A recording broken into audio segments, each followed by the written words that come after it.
Brian, thank you very much. I truly appreciate your friendship, your leadership, and, we had compared to recent years, a relatively small class. I think only 15 new Democratic members were elected in 2004 in our class, and so it gave us an opportunity. You do all those freshman things, which obviously, clearly at a college, you understand better than most what I mean. But we did the freshman circuit together, the orientations and the meetings, and our families got to know each other, and you really get to know what makes someone tick and why they have chosen the leadership path and the path of public service that they have. And Brian has made such a long time, really lifelong commitment to public service when, there are so many other opportunities for someone as brilliant and committed as he is. The fact that he chose public service is really a testament to his commitment to making the world better and to his commitment to this region of the state. So he's also fortunate that he picked up this part of New York in redistricting, and I know he appreciates that. Brian's lived in Western New York his whole life, from his childhood to his college years, to his distinguished careers at the city, state, and now the federal level. And I know how much that matters up here. I'm a Long Island girl. I was born in Queens, raised on Long Island, and know a little bit about how New Yorkers think. You can take the girl out of New York, as they say. You can never really take the New York out of the girl, and I am no exception. I can tell you, well, I'll tell you that in a moment. I also want to thank President Olson for inviting me here today. I really am honored to be the third speaker in this distinguished Leaders Lecture Series, following Congressman Higgins and our colleague Eric Cantor. And I'm sure you're very proud to be at the helm of a leading institution here in New York, and I'm honored to be here with you. So, as I mentioned, I am a native New Yorker and was born in Queens, in Forest Hills, and raised in both Nassau and Suffolk County. And really, whether it's from Buffalo to Brooklyn or Albany to the Adirondacks, New York has it all.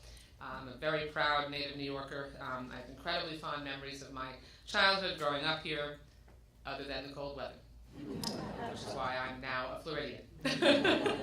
I followed the same pathway much earlier than many of my retired New York constituents. And the reason that I was so excited to be able to accept this invitation is because of how important it is that you get to know me. And let me share with you why. Because you have one of the finest representatives in the United States Congress in Brian Higgins. But, really, and I don't say that lightly, you would imagine that we serve with varying degrees of quality when it comes to representation. So you are very fortunate that you drew the long straw when it came and chose well. But the reason that it's important to get to know me is because I'm going to be your representative when you retire and move to my district in 20 years. So, important that I give you a little preview before you come on down to South Florida. But really what it is that my interest in seeing the wider world took me down to Florida, to the University of Florida. Now I bleed orange and blue, as I did for my whole life because my father is a Gator alum as well. And I got my bachelor's and master's there in political science. And it was really at the University of Florida that I discovered my passion for public service.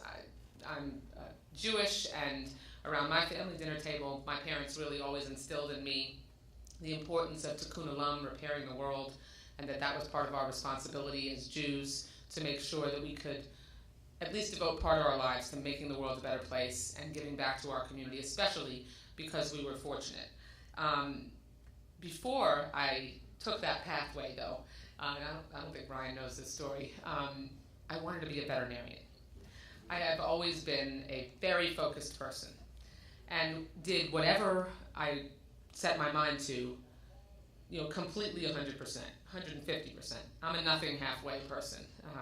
And I went to the University of Florida, planned to become a veterinarian, and then chemistry and I didn't get along very well. So when I was president of the Student Senate and debating fellow students about how we could best serve the university and the direction that the university should go, I realized that public service was my calling. It was like I got hit by a lightning bolt. I suddenly realized that the Tikkun Olam that ran through my blood, through my veins, was something that I could make a career. And I, always only half-jokingly say that I took that value to heart, and now Tikkun Olam was a career choice. So during graduate school, I got a job as a legislative assistant to a South Florida legislator. I moved to South Florida, I met my husband, and got married, and started my post-educational adult life. As luck would have it, I was married for a grand total of 1 year. We had just bought our first house, when, for me, the professional chance of a lifetime came along. My mentor and then boss, Peter Deutsch, who was the state legislator at the time, knew of my desire to run for office someday. And he encouraged me to run right that year, in 1992, for the state house seat that he was vacating. He was planning to run for Congress. I was actually going to manage his congressional campaign. He said, "Debbie, no time like the present. You should seize this opportunity. It's an open seat. You can run and you'd win. You should run now." So when I got over the shot, I was 25. Well, 3 years out of graduate school. When I got over the initial shock, I was excited, but I was really hesitant. I thought that my pathway would take me to that goal eventually, but I thought I would take the pathway that most women take, which is after having gotten married and having children, when the kids would be my future kids would be a little older and more independent, then I would be able to pursue my dream to run. Didn't think I would have the opportunity before we even conceived that we would have children. So it was 1992, which turned out to be the year of the woman. We were in a recession, and the gap then was widening between the rich and the less fortunate. And I thought about what inspired me to work in public service in the first place, when deciding whether to make this leap and seize the opportunity. And public service, what led me to public service was my desire to help people, particularly young families, to improve education for our kids, to make sure everybody had access to quality, affordable health care. Sound familiar? But most of all, I looked at the other legislators in Florida who were almost all older white men, and I felt that my voice, the voice of people who looked like me, wasn't represented. There was no woman that was as young as I was that was ever elected to the state legislature, and my boss, Representative Peter Deutsch, said that I should think about, in helping me get through my hesitancy, suggested that I think about whether or not I thought anyone currently serving were doing a better job than I thought I could. And that's when I knew I had to run. So I sat down with my husband, Steve, who I've been married to now for 23 years, and he works as a community banker, not political at all. No one ever in our family had been involved in politics before or since. And we talked about what it would mean for us as a newly married couple, but also what this meant for our future family and our future in general. So with virtually no name recognition, a crowd of people, as you would imagine, the good old boys told me not to run. They told me to get online, to wait my turn. I said, "All right, thanks for the advice. I hope you support me when I win the primary. I'm going to roll the dice and run anyway." So I ran. I walked. I walked, and I walked, and I walked. I knocked on 25,000 doors myself, because I had 3 volunteers, and they had other things that I needed them to do. So I knocked on 25,000 doors through 95-degree blazing heat in the middle of summer in Florida, and was ultimately in a 6-way Democratic primary and got 53% of the vote in a 6-way race. So that was pretty neat. And I was the youngest woman ever elected to the legislature in Florida history, and I still have the beat-up shoes that I wore all through that summer to remind me of where I started and to literally keep me grounded. And I took the stories of the constituents whose doorsteps that I stood on with me to represent them in the Florida legislature. I passed legislation, and here's where it matters, who represents you. That's why making sure that we have diversity and representation is so critical, because I'd like to think that some of the bills that I introduced that eventually became law, because of the lens through which I looked as a 26-year-old woman, would simply not have gotten introduced. They just wouldn't have risen to the top of the legislative agenda without someone like me pushing them. And it didn't have to be me, as long as there was someone like me doing it. So I passed legislation called the Gender Minority Balance Bill, because we noticed that 1,200 regulatory and statutory boards in Florida had virtually or hardly any representation from women. And so often those boards and commissions are really a pipeline to leadership. How often have you heard of candidates who've never served in public office, but their resume includes service on a lot of these appointed boards where they cut their teeth in terms of policy and leadership and the political process, and if they're all populated with white men, then that good old boy system just continues to be perpetuated. Women needed a little bit of a boost. Not so much affirmative action, but making sure that that leaders who appointed the representatives to those boards had to look a little harder and spend a little more time focusing on diversity. So that bill became law, not until the first version of it was vetoed by, unfortunately, Governor Lawton Chiles, who was a Democrat, and who I worked for at college. That was a little bit of a bummer, but after he vetoed it, we went back and negotiated on what language he'd be comfortable with, and that has been the law for the last 22 years in Florida, and we have far more women and minorities on those boards and commissions, and more women all across government now. I also introduced and passed the drive-through baby bill and the drive-through mastectomy bill. I'll get to the drive-through mastectomy bill in a moment. Never did I think that I would actually need it as a law. But the Drive-Through Baby Act, if you remember, at the end of the 90s, insurance companies were getting a lot of negative attention because they were forcing women out of the hospital within 24 hours after giving birth. No opportunity to recover, no discussion between the doctor and the woman. Now I hadn't. That was right around when I gave birth to my first two kids. I have twin, almost 15-year-olds. Their birthday's Thursday,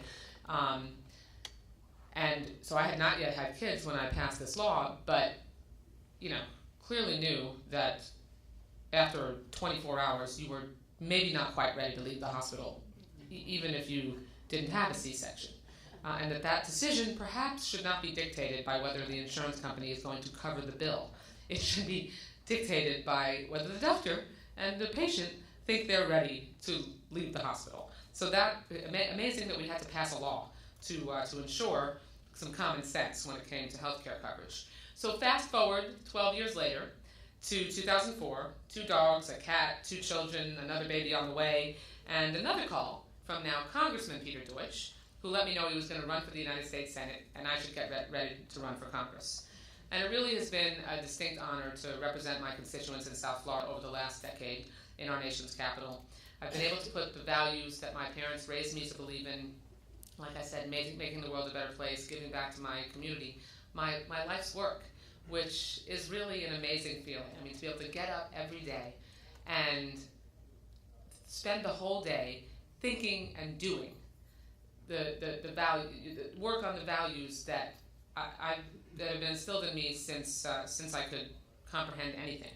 And I've had the privilege of working with Brian and our colleagues, of putting pen to paper, authoring and supporting legislation on issues like swimming pool safety to deal with drowning prevention, which as we come into the summer season, we all need to make sure we're extra vigilant about, because the drowning rate of children younger than 5 is far too high.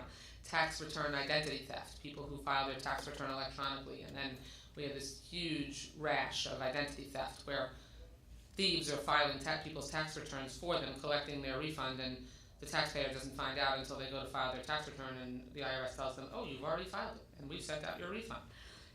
That's not a significant enough penalty as far as the crime that's committed. And things like ensuring rights for cancer patients and victims of sexual crimes. So that's a bit about my background of how I got here in my career, and I want to take a moment to talk with you about the collision of my personal and my professional life that forever changed me really as a woman, but also as a policymaker. So shortly after my 41st birthday, I found a lump in my breast. It was very soon after my first mammogram, and fortunately I knew what was normal for me, so I knew when something felt different. And I found myself facing those words that no one ever wants to hear. you have cancer.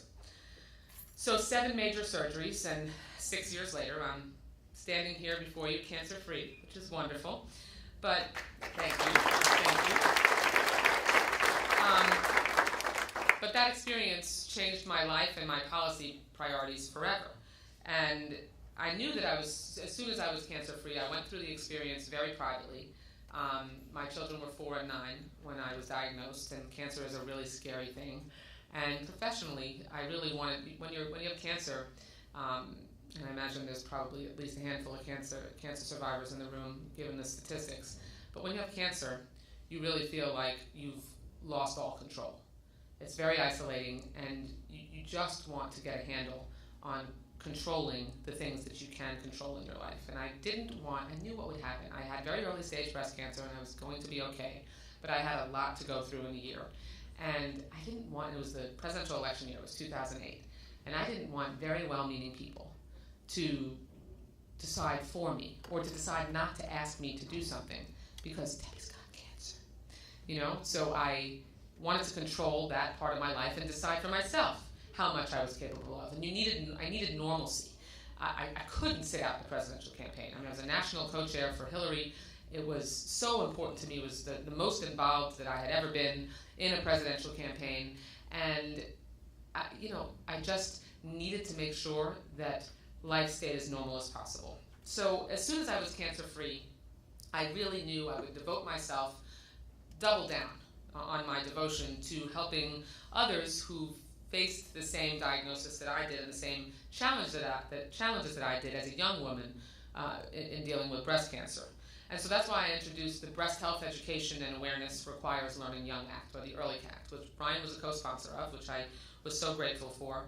And what the EARLY Act did, and when I went public and shared my experience publicly, I wanted to make sure that I filled a niche, that I was able to not just raise my hand and say, me too, I'm for more funding for breast cancer research. Of course, we all are. But I wanted to make sure that my experience and that I could use my profile to help make a difference in something related to breast cancer. So what we found was that young women, who were about 10% of the breast cancer cases, really just constantly got swept aside. Healthcare providers dismissed them when they would come into the doctor's office with a problem. They knew something was wrong, but they didn't know what it was, and they were sent away so often. You don't have breast cancer. Young women don't get breast cancer. Come back in 6 months. We'll see how it is. It's probably just a cyst. Well, what happens to young women when they're dismissed that way, rather than thoroughly examined, is that they come back in 6 months, and it's often breast cancer that's diagnosed at a much later stage than it would have been. And so breast cancer, there is not as much breast cancer in young women, but the mortality rates are not declining like the rest of the cancer population, because these women are dismissed. And there are also unique challenges that young women deal with when they are dealing with breast cancer that older women aren't dealing with. If you're a single young woman, girls who are in their 20s and even 30s, and they have breast cancer and they have to have a mastectomy, or they're going through chemo, and a doctor never has a conversation with them about preserving their fertility. So often, I talk to young women who never had that conversation. It's critical to have that conversation. Or if you're dating, which date do you share with your date that you've had a double mastectomy, or that you're a breast cancer survivor? I mean, how do you even bring that up?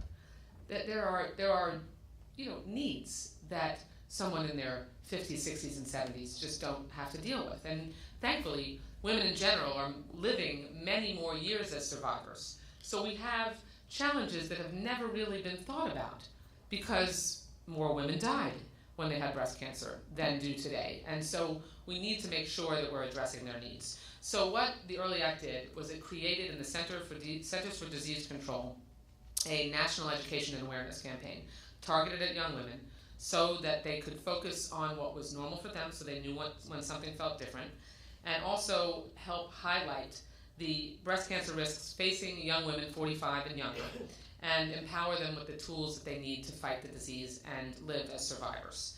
And so when the EARLY Act became law, it became law as part of the Affordable Care Act, For me, it was a life-affirming victory for survivors, a legislative victory for all of us, and for the families and for loved ones who lost their loved ones' lives to the disease. So the Early Act is up for renewal this year, and we're going to focus on survivorship issues when we go through the reauthorization process. But in speaking of cancer and the Affordable Care Act, many of you, I'm sure, know that a principal protection of the ACA is that no one ever has to worry about losing their insurance coverage because of the 129 million Americans who live in this country. If you have a pre-existing condition, you don't have to worry about being dropped or denied coverage any longer. We have a more secure and prosperous nation, and as a result, we should be providing quality, affordable health care as a right and not a privilege. And toward that end, the numbers are speaking for themselves, with more than 8 million people who signed up for plans through their health care exchanges, millions more covered through Medicaid and through their parents' insurance, and with about 85% of people already having paid their premiums as part of Obamacare, we can see that despite some of the bumps along the way, and there were a few during the rollout, we have a new positive era in healthcare that's upon us. Now, unfortunately, you wouldn't know it from looking at House Republicans' legislative agenda. We voted more than 50 times on legislation to repeal or substantially undercut the Affordable Care Act. They even shut the government down to try to block funding it. And we've got many other pressing issues that are on the back burner. That was part of what, and it's so nice of you to mention my book, but the book was called For the Next Generation, and it was a wake-up call because we have so many issues that get shoved to the back burner because the Republicans that we're dealing with have this my way or the highway attitude, and they've been strangled by extremism. So we have a need to pass comprehensive immigration reform. In fact, I don't know if you saw this, Brian, but the president of the U.S. Chamber of Commerce yesterday, in a panel, in an interview, said that the Republicans shouldn't even bother to field a candidate in 2016 unless comprehensive immigration reform is passed. That they just shouldn't show up and field a candidate. I mean, if they don't, to not recognize that this is a critical element of making sure that we can keep our economy thriving and strong, then they're really not paying enough attention. And we've got to increase the federal minimum wage. You should not be working full-time and also have to be on government assistance. I mean, that's just, it's a shanda in my faith tradition. That word always seems to fit best. If you're not Jewish, it means like it's a real shame. Inexcusable, really. We've got millions of Americans who still find themselves unemployed, about 100,000 who still are struggling to find work, and we're not extending their unemployment insurance. So Republican intransigence is frustrating because we know it can't be all our way. I know that even as the chair of the DNC. We need to sit down and work together and try to focus on moving our economy forward. And I can't stress enough the difference between policymaking and political theater. And despite what some would have you believe, they're not the same. And I say that knowing that there's a gray area between politics and policy, and it's not always so clear.